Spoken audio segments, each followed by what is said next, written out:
Some of the Crips and the Bloods, two of LA County's most vicious gangs.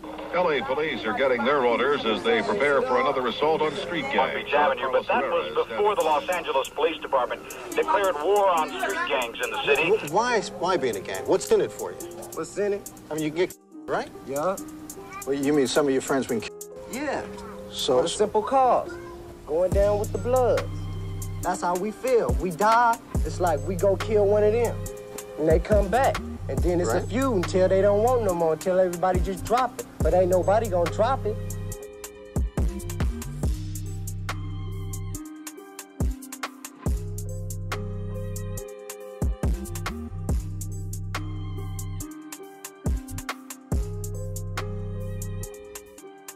The Game en fait partie. Lil Wayne aussi. Merde, et même Cardi B. Le Blood Gang, un des gangs les plus connus au monde, qui existe depuis plus de 50 ans. Il a fait les gros titres et provoqué des scandales, et beaucoup le craignent. Mais comment ce gang a-t-il vu le jour? Pour comprendre ça, on remonte dans les années 60. Raymond Washington et son nouveau gang, les Crips, deviennent de plus en plus puissants et contrôlent les rues de Los Angeles. Beaucoup de gangs rejoignent le mouvement des Crips, sauf quelques gars qui ne sont pas membres d'un gang ou qui veulent rester fidèles à leur gang. Ça a donné lieu à une bagarre, dans laquelle Raymond Washington et quelques-uns de ses potes ont tabassé Sylvester Scott et Benson Stone, deux étudiants de Compton. Malheureusement, je n'ai trouvé qu'une seule photo de Sylvester Scott, mais tout ça s'est passé il y a déjà un demi-siècle. Face à cette situation, Sylvester Scott a alors formé le gang Pied-Roux. Ce gang est en quelque sorte le père du gang des Bloods. Et Sylvester Scott en est donc le fondateur. En créant ce gang, Sylvester veut empêcher le gang des Crips de continuer à faire ce qu'il veut. La nouvelle se répand rapidement dans le quartier. De nombreux gangs qui se sont souvent disputés avec les Crips rejoignent alors le nouveau mouvement. Au début de l'année 1972, après un concert, un jeune gars appelé Robert Ballou Jr. se fait agresser à Hollywood par 20 membres des Crips. Les Crips veulent lui piquer sa veste, mais comme il refuse de la leur donner, ils le tabassent jusqu'à ce que mort s'en suive. Cet incident fait à nouveau la une des journaux dans tout le pays, ce qui ne fait qu'empirer la réputation des Crips. Pendant ce temps, d'autres gangs se disputent aussi avec les Crips. Par exemple, les Black Pistons ou les Elfin Park Boys, des gangs qui étaient déjà bien connus dans le coin. La situation est super tendue jusqu'à ce qu'un événement survienne en juin 1972 et change tout. Frederick Garrett, alias Lil Country, est tué par un membre des Crips. C'est la toute première fois qu'un membre des Crips tue un membre d'un autre gang. Cet événement a poussé les gangs de Compton à s'unir pour lutter contre les Crips. Une alliance de différents gangs a vu le jour, comme les Piru Street Boys, les LA Breams, les Denver Lanes, la Englewood Family, les Swans et les Pueblo Bishops. Comme ils étaient nombreux, ils se sont simplement appelés Blood. C'est comme ça que cette alliance informelle est devenue le Blood Gang.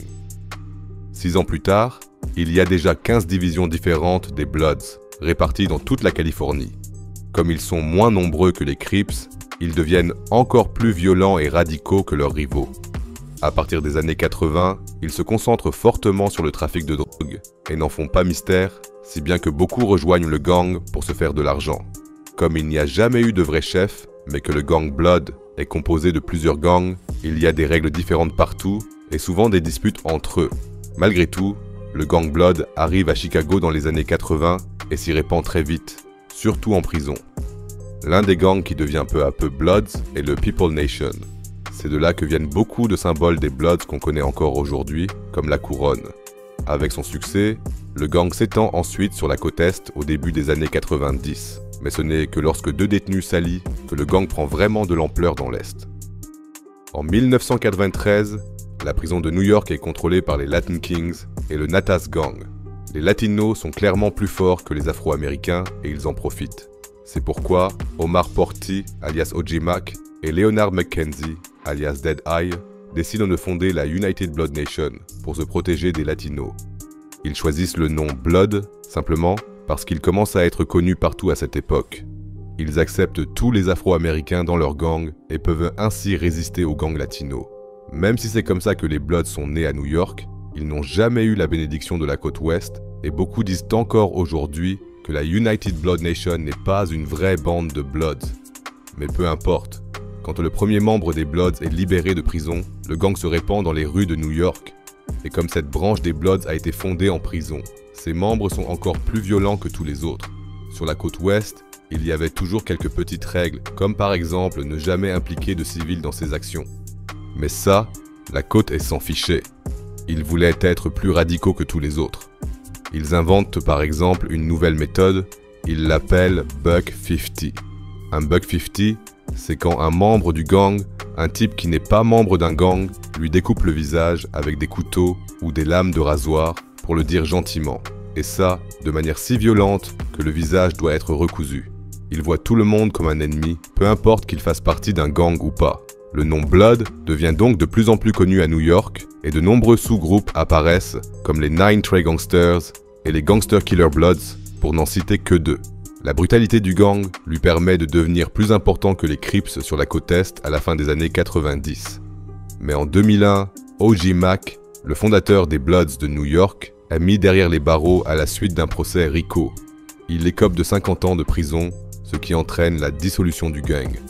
Dans les années qui suivent, Dead Eye, le cofondateur du gang, décide de raccrocher sa vie de gangster.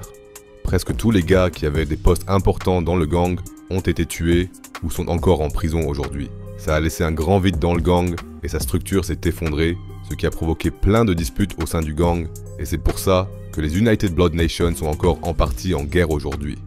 Aujourd'hui, le gang compte environ 20 000 membres à travers le monde, et il existe plusieurs factions qui se distinguent les unes des autres et qui sont parfois même en guerre.